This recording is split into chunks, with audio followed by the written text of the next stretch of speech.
Every year, I celebrate July 7th. The date is written around my room, in the drawers of my desk, carved into the wall behind my bed, and marked on my calendar with a scrawled out heart just to ensure that I never forget. I really don't need all the reminders, as I haven't forgotten for a single moment ever since July 7th, 2013. July 7th, 2013, I was 12 years old, frizzy haired, sun kissed, and still riding the wave of childhood ignorance. It was the day of the final production of The Little Mermaid, put on by the local children's theater. All the chairs were taken in the tiny little green room that was awash in headache-inducing fluorescent light.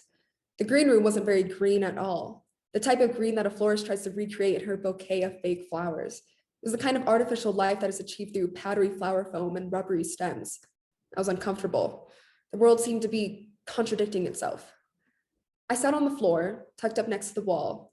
In the chair next to me sat a boy named Luke. He was slung over the chair, limbs splayed out as far as they could go, if only to emphasize the fact that he got there first.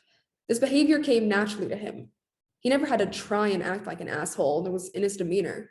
He exuded a sense of effortless confidence, as if he was in competition with the world and winning. He spoke without thinking in a world full of nuances, and somehow he was always right. He was the purest form of type B I'd ever met, and I've been trying my entire life learning how to be type A. His mere existence made me want to roll my eyes in a dizzying, continuous fashion. I couldn't dwell on him much longer.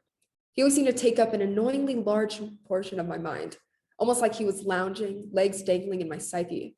But now I had to focus. I went over my lines in my head. Although crowded, the room was the quietest room in the building. It was buzzing with a nervous energy, bubbling over in anticipation of our last show. However, something felt different. I didn't want to leave that room. Not because I was nervous to go on stage, but rather because once I left, I had to leave this moment behind. In front of me, a girl was reading Tuck Everlasting.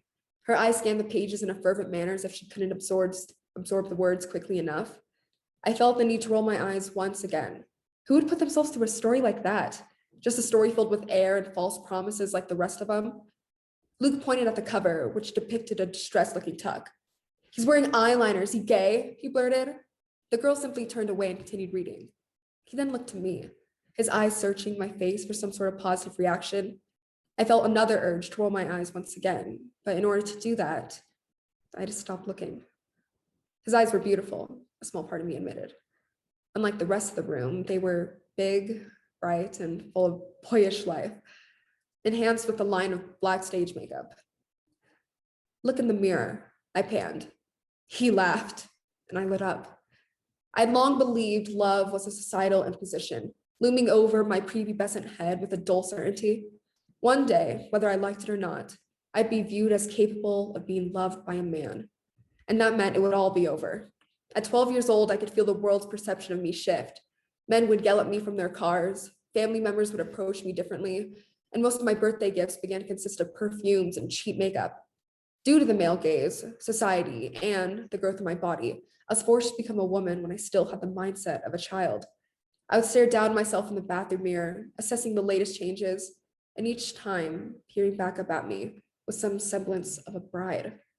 I could feel the grip I once had in my girlhood slipping out from my fingers.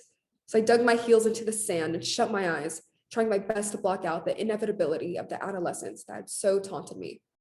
To love was to be shoved into the societal mold I had been battling so hard against.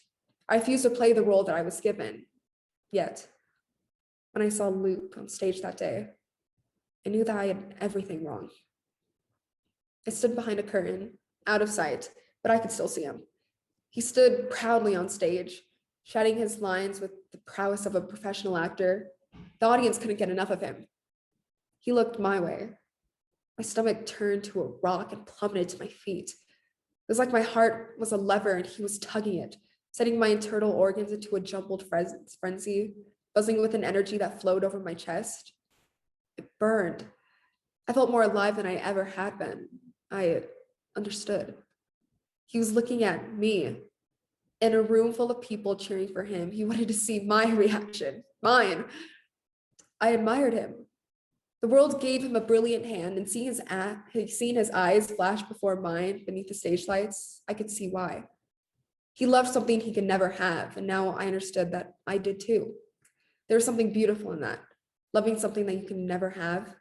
It's painful, but a pain you can never want to go away. To be sure, it is common for most people to have a crush at 12 years old. At this point in my life, I believe to have had many. My crushes came from teasing gestures from my friends, a deskmate who wasn't obnoxious, and cheap paper hearts on Valentine's Day.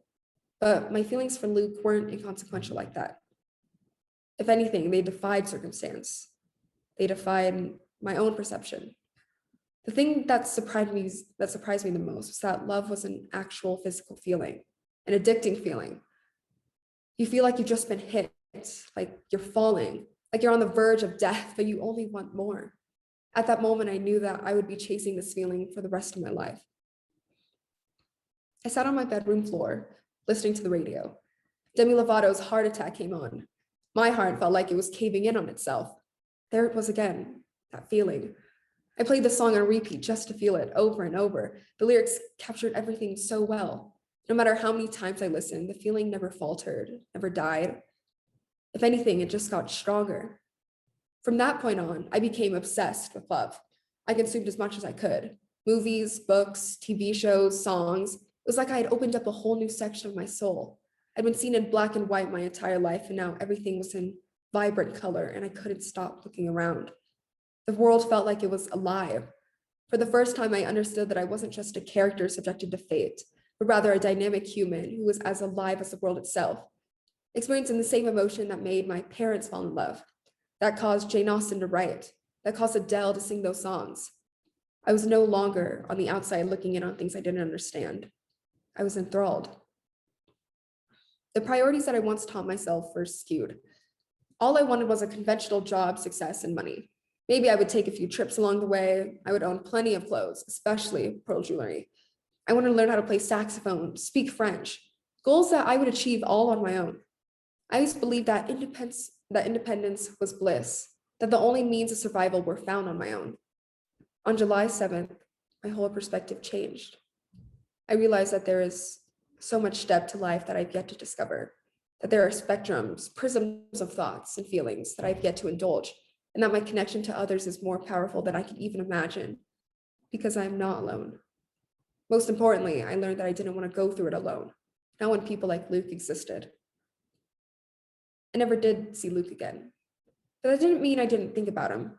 For an entire year, I thought about him before the memory slowly faded. Looking back, it wasn't love, just a mere infatuation. It probably was just a set of hormones that made me feel so strongly, but it cured me. I had a whole new perspective on life. Just looking at him made me realize that nothing in this life could be that bad, because as long as I could feel that tugging sensation in my chest, there was a reason to keep going, if only because the rest of my life would consist of these feelings. It taught me that there is more to life than the outward success, the physical affection, but rather the range of depth and emotion that I could feel, and that I could find this emotion about anywhere, like in an obnoxious 12-year-old boy. I learned that no matter who I was or what happened to me, that I deserved my own love story. My perspective on love has changed a lot since July 7th. I've been hurt a lot through the years. Since July 7th, my life consisted of unrequited crushes, shitty high school boyfriends, and dating app upon dating app. But never have I ever doubted that what I felt that day. I may have been 12, naive, and full of hormones, but that day put everything beautifully in perspective. Now I wait for someone to come along and make me feel like I'm 12 years old again, for the world to come alive before me.